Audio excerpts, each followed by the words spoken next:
নমস্কার, চামেলির গল্পের তরী চ্যানেলে সবাইকে স্বাগত জানাই। আজকে আমি আশাপূর্ণা দেবীর লেখা বাকি খাজনা গল্পটি পাঠ করে শোনাবো আপনাদের। আশা করছি গল্পটি আপনাদের ভালো লাগবে। শুরু করছি আজকের গল্প বাকি খাজনা। এমন একটা ভব্যযুক্ত দেশ নয় যে স্টেশনে নেমেই চোখে পড়বে আরোহী প্রার্থী অপেক্ষামান ট্যাক্সির সারি। এতখানি আশা করেও আসেনি এরা, সোমেন আর সীতা। তাই বলে এতটাও আশঙ্কা করেনি যে যানবাহন জাতীয় কিছুই থাকবে না, একখানি চাকারও চিহ্নমাত্র নয়। স্টেশন মাস্টারের খুপড়িখানার সামনের এই গজ কয়েক টিনের শেডটার নিচে জিনিসপত্র নিয়ে দাঁড়িয়ে অসহায় দৃষ্টি মেলে অদূরে চোখের সামনে মাঠ আর জঙ্গল ছাড়া কিছুই দেখতে পেলে না বেচারারা। ট্রেন থেকে যে কয়েকজন লোক নেমেছিল ওদের সঙ্গে, বলা বাহুল্য ওদের মতো সম্ভ্রান্ত চেহারা নয়। তারা কাঁটাতারের বেড়া টপকে ওই গাছপালার মধ্যে কখন যে অদৃশ্য হয়ে গেল কে জানে। একমে বা দ্বিতীয়ম কুলিটাকেও আর দেখতে পাওয়া যাচ্ছে না। একটা আস্তানা মিলবে এখানে? মেলা সম্ভব? টাইম টেবিল থেকে একটা অজ্ঞাত অপরিচিত স্টেশনের নাম খুঁজে নিয়ে টিকিট কিনে ট্রেনে চড়ে বসবার মতো ছেলে মানুষের গুরুত্বটা এতক্ষণে যেন উপলব্ধি হয় সোমেনের। বাড়ি থেকে যখন পালিয়ে এসেছিল তখন কেবলমাত্র পালিয়ে আসার চিন্তাটাই ছিল মুখ্য। অবস্থাটা কী রকম হবে এ চিন্তা ছিল গৌণ। পকেটে টাকা থাকলেই যা হোক একটা উপায় হয়, এমনি একটা ধারণা ঝাপসাভাবে ছড়িয়েছিল মনের মধ্যে। ট্রেনে এসেছে বাষ্পের বেগে, তাই চিন্তাটাও তেমন দানা বাঁধতে পায়নি। না হয় একটু অসুবিধে হবে, না হয় একটু কষ্ট, এই তো।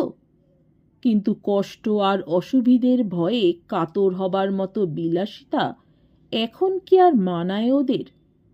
স্টেশনের চেহারা দেখে কিন্তু ধারণার চেহারাটা বদলাচ্ছে। পকেটের টাকার বাহুল্য ভরসার চাইতে ভয়ই যোগান দিচ্ছে যেন।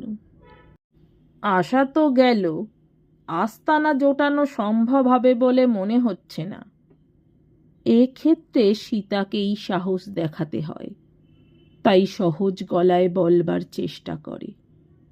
জিজ্ঞেস করে দেখো না স্টেশন মাস্টারকে, একটা গাড়ির ব্যবস্থা করে দিতে পারবে না? গ্রামের মধ্যে ঢুকে পড়তে পারলে কিছু উপায় হবেই। নেহাত না হয় গাছতলা তো কেউ নেয়নি কেড়ে। হাসবার চেষ্টা করে সীতা। তাও কেড়ে নিতে পারে, দেশে আর কিছু না থাক, থানা পুলিশ গোছের কিছু একটা অবশ্যই আছে। বাহ, থানা পুলিশের কথা উঠছে কেন? আমরা চোর নাকি? সোমেন গম্ভীরভাবে একটু হাসে। নয়, তার প্রমাণ কি? তুমি আমার বিবাহিতা স্ত্রী। এটা বিশ্বাস করাতে হলেও তো কলকাতার আত্মীয় স্বজনের কাছে ফিরে যেতে হবে। ও আবার কি কথার ছিরি? তার মানে? সীতা ভুরু কুঁচকোয়। তার মানে পৃথিবীর প্রত্যেকটি ব্যক্তি অবিশ্বাসের প্রস্তুতি নিয়েই চড়ে বেড়াচ্ছে। কামিনী আর কাঞ্চন, এই দুটো বস্তুর সঙ্গে গাছতলায় বাসটা কি ঠিক খাপ খাওয়াতে পারবে কেউ? হুম, পুলিশ লেলিয়ে দেবে। দেখছি নেহাতি ছেলে মানুষই হয়েছে কাজটা। সীতা তীক্ষ্ণ স্বরে বলে। তবে তুমি কি চাও? ফিরতি ট্রেনে কলকাতায় ফিরে যেতে? এখনই অতটা নয়, তবে মনে হচ্ছে বিপদে পড়তে হবে হয়তো। বিপদ? সীতা শান্ত স্থির দৃষ্টিতে সোমেনের দিকে তাকালো। এখনো বিপদের ভয় করো তুমি? মুহূর্তে স্তব্ধ হয়ে গেল সোমেন। ক্ষণ পূর্বের অসতর্ক চাপল্য অতর্কিত আঘাতে মাথা হেঁট করল যেন। এতক্ষণে যেন খেয়াল হলো কেন পালিয়ে এসেছে এখানে। কি লজ্জা, কি লজ্জা! রহস্যালাপের অভ্যাসটা এখনো কেন ভুলে যায়নি সোমেন? সুটকেসটার ওপর চুপ করে বসে থাকে দুজনে।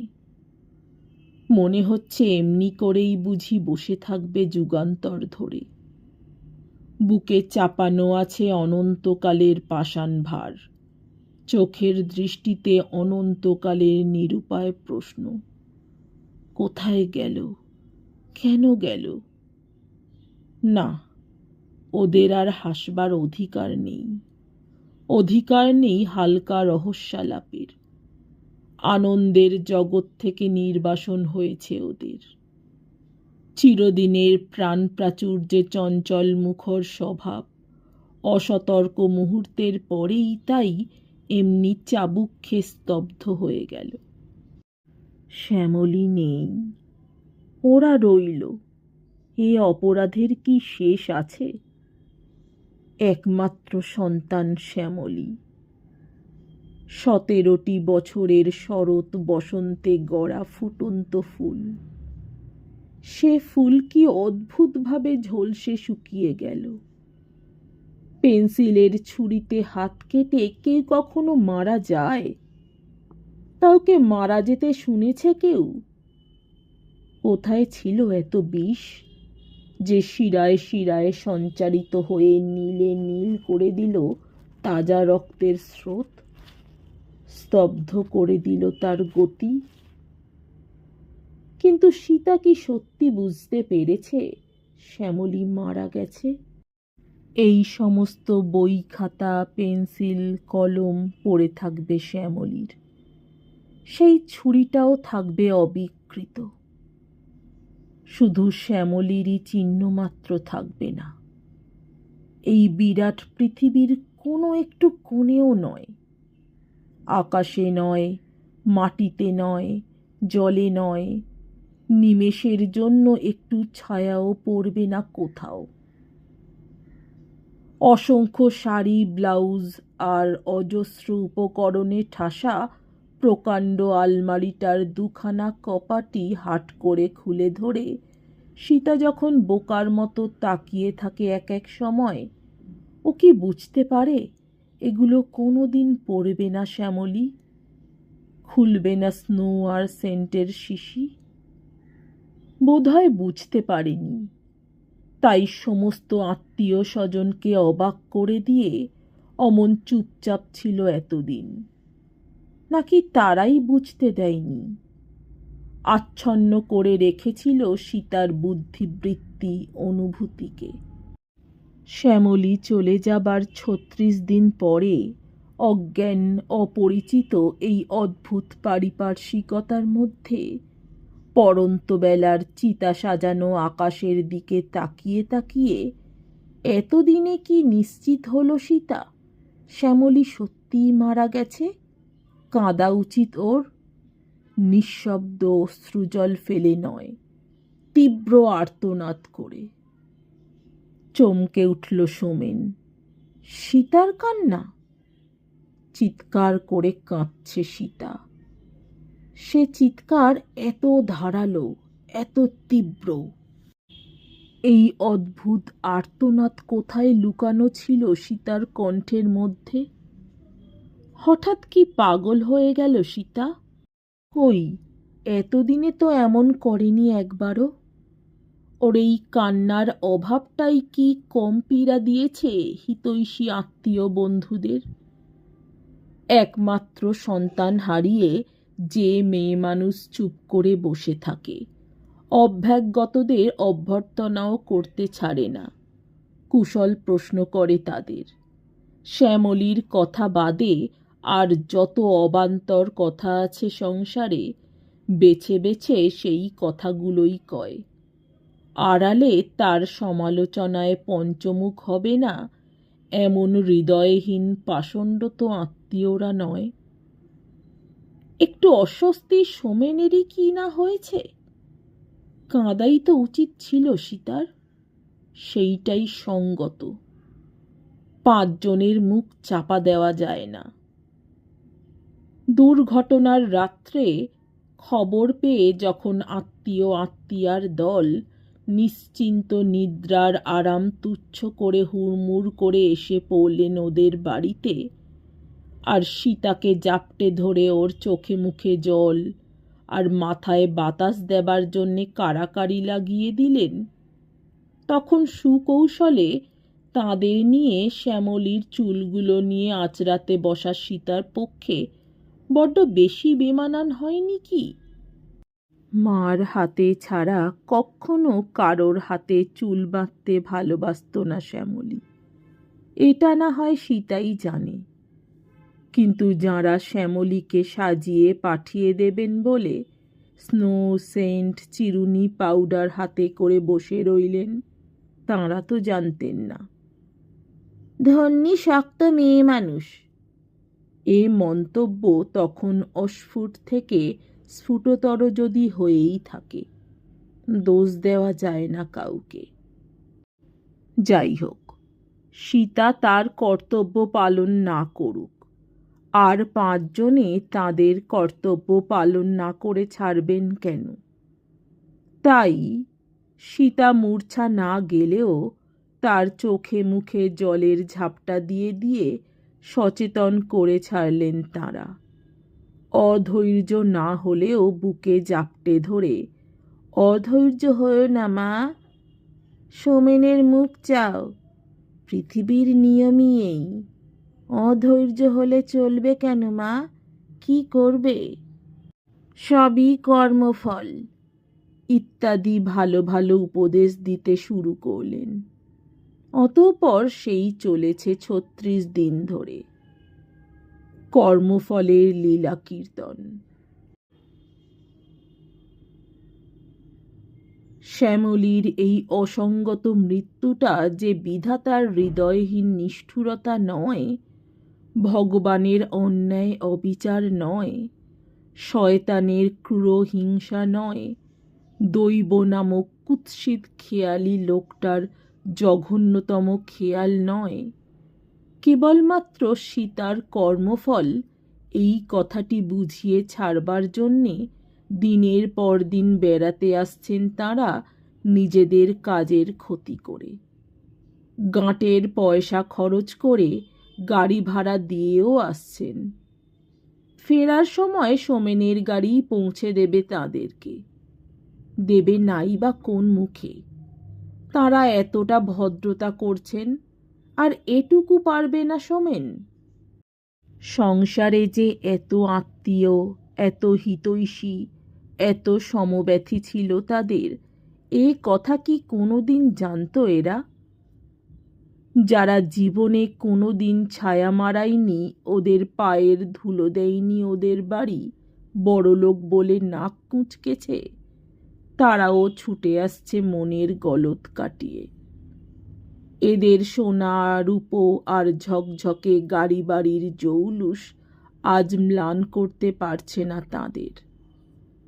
এখন আর পিঠে হাত বুলিয়ে দেবার নির্মল আনন্দ থেকে বঞ্চিত হতে চান না কেউ। আহা আহারে, সমবেদনায় মুখর হয়ে উঠেছে প্রত্যেকের মুখ। এতদিন সুখ, সৌভাগ্য আর স্বভাব গর্বে ঠিকরে বেড়াত সীতা, এইবার আয়ত্তে পাওয়া গেছে তাকে। মানুষের সুখ পদ্মপত্রে জল বইত নয়, এই তো সবই গেল, আর কি রইল বলো? কথায় বলে 1 সন্তান, অনেক জন্মের মহাপাপ না থাকলে এমন হয় না ভাই। কি করবে বলো মা, যা করে এসেছ তার ফল ভুগতে হবে তো। সবই প্রাক্তন, দুনিয়ার নিয়মেই। আহারে, প্রত্যেকে এই একই ধরনের কথাগুলো শিখে ফেলল কি করে, এইটাই আশ্চর্য। কেউ বাদ যায় না, ছোট বড় সবাই ওই বড় বড় কথা বলে।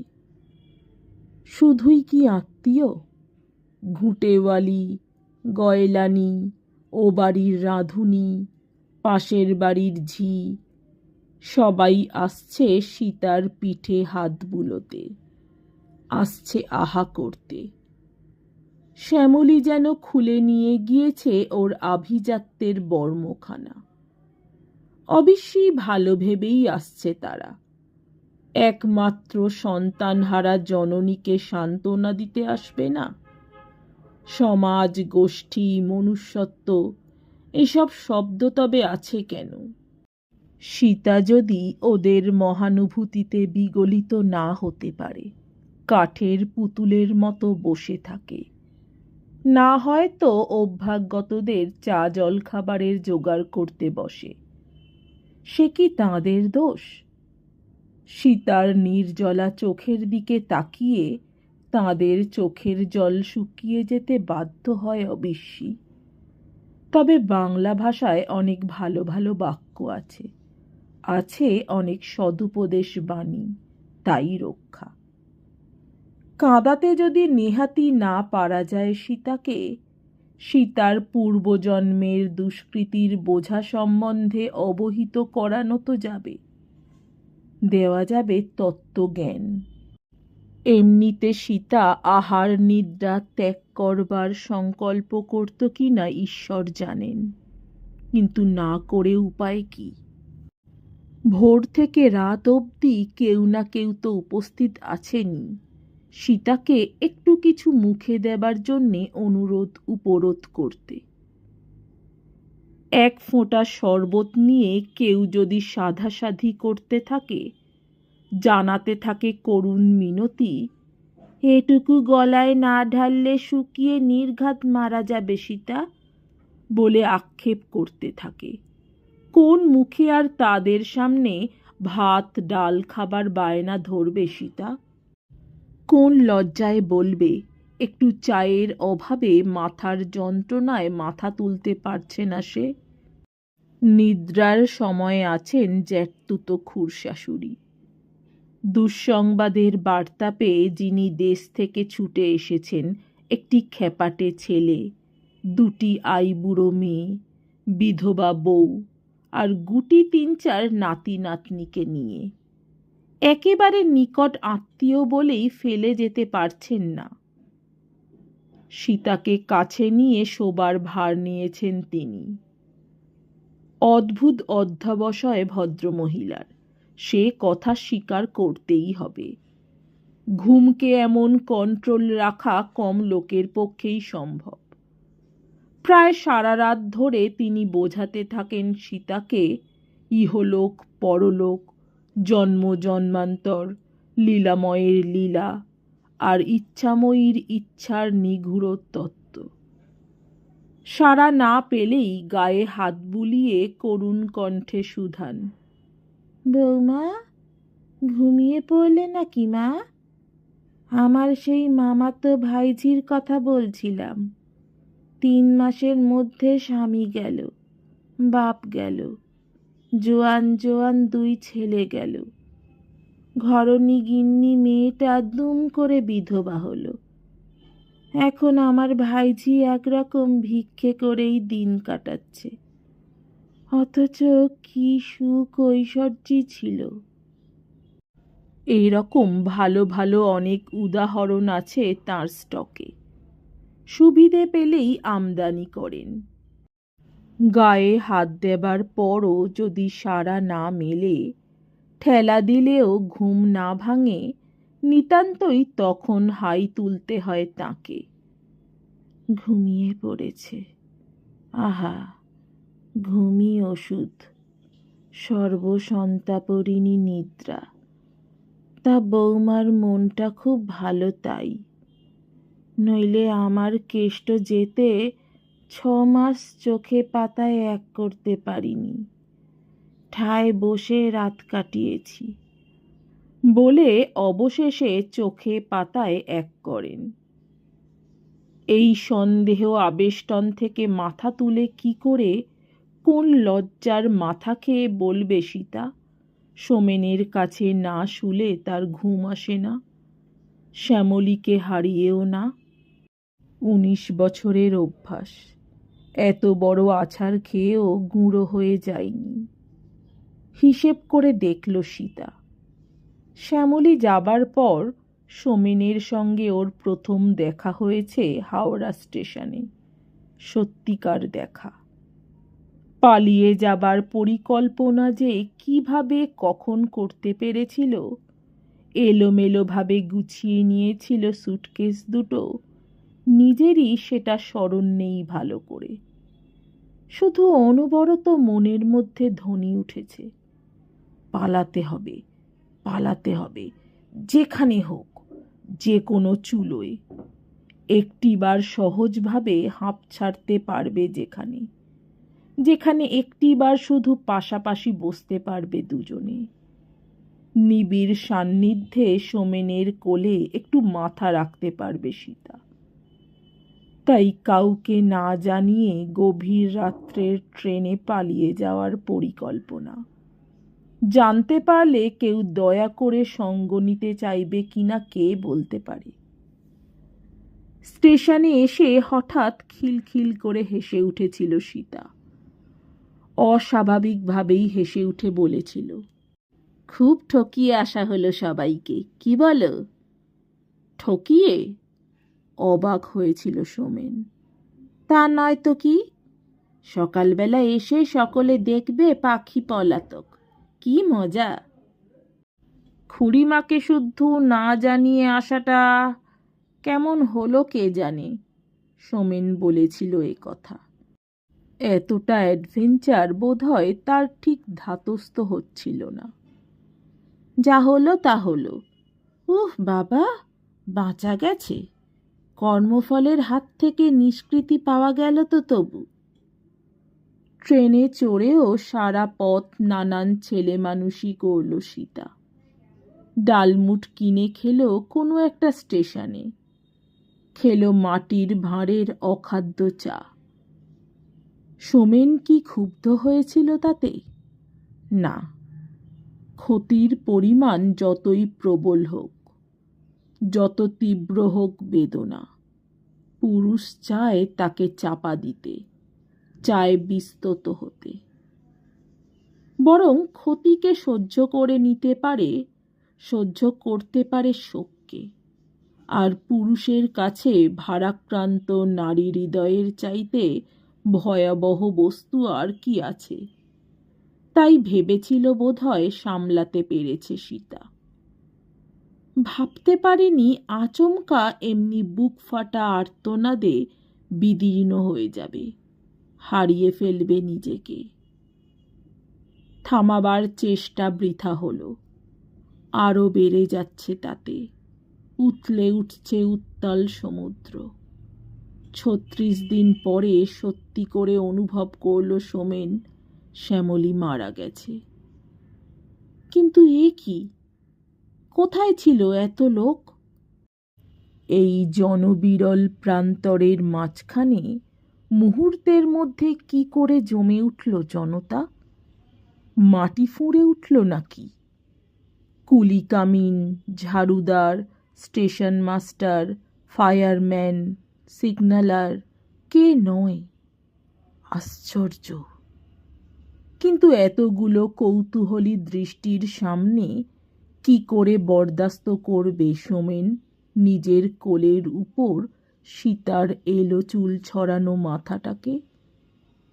কি করবে নিষ্ঠুরের মতো ঠেলে তুলে তাকে বসিয়ে না দিয়ে? স্টেশন মাস্টার লোকটি বয়স্ক, দায়িত্বটাও তাঁরই বেশি। কাজেই সোমেনকে ডেকে প্রশ্ন না করে ছাড়েন না তিনি। সোমেন প্রশ্নের উত্তরে হতাশ প্রশ্নই করে। নেহাতি শুনতে চান কারণটা? দেখুন, আমার তো একটা ডিউটি আছে। কিছু যদি মনে না করেন। আপনার স্ত্রী বোধ হয়? মাথার একটু দোষ আছে মনে হচ্ছে, ঠিক না? সোমেনের ইচ্ছা হলো বলে, হ্যাঁ তাই। কিন্তু অসুবিধা তাতে বাড়বে বই কমবে কি? অগত্যা খুলেই বলে কারণটা, বলতে বাধ্য হয়, আর সঙ্গে সঙ্গে সহানুভূতিতে শিউরে গলে পড়েন ভদ্রলোক।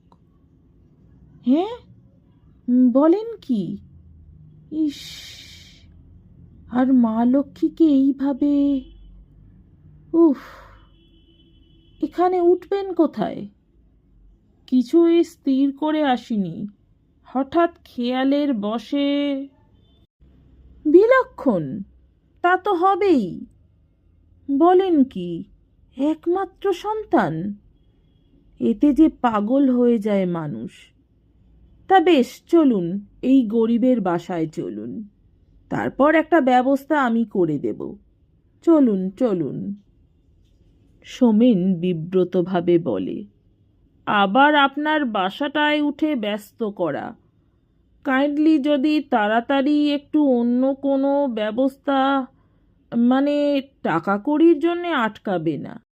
সে বুঝতে পেরেছি মশাই, চেহারা দেখেই বুঝতে পারা যায়। কিন্তু তা বলে এই বিদেশ বিভুঁয়ে বাঙালি আপনি, এই দুঃসময়ে অমনি ছেড়ে দিতে পারি? আমরাও তো ছেলেপুলে নিয়ে ঘর করি মশাই। আচ্ছা, আমি গিয়ে বলছি মা লক্ষ্মীকে। বৃদ্ধ ভদ্রলোকে এগিয়ে যান সীতার দিকে, যেখানে সীতা কান্না থামিয়ে অবাক হয়ে শুনছিল জনৈক ঝাড়ুদারিণী হরিজন মহিলার অপূর্ব বাংলা ভাষা।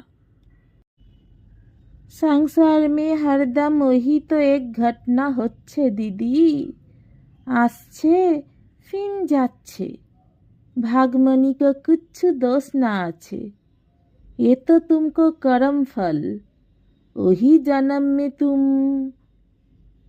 স্টেশন মাস্টার মশাইয়ের আগমনে তার বাক্য স্রোতে বাধা পড়ে। করুণা বিগলিত কণ্ঠে মাস্টার মশাই বলেন, বুড়ো ছেলের কথাটি যে রাখতে হবে মা লক্ষ্মী। সীতা আরও অবাক হয়ে তাকায়। আমাকে বলছেন? হ্যাঁ মা, তোমাকেই বলতে এসেছি। শুনলাম সমস্তই। কি আর করবে বলো মা, সবই জানি, সবই আমার কর্মফল। সীতা শান্ত গলায় বলে, ওর হাত এড়াবার জো নেই, তাও বুঝতে পারছি এবার। এখন শুধু দয়া করে বলতে পারেন কলকাতায় ফেরবার নেক্সট ট্রেনটা কখন? নমস্কার। আমার গল্প পাঠ ভালো লাগলে, আরও এমন গল্প শুনতে চাইলে অবশ্যই আমার চ্যানেলটি সাবস্ক্রাইব করে দেবেন। লাইক, কমেন্ট, শেয়ার করতে ভুলবেন না। অনেক ধন্যবাদ।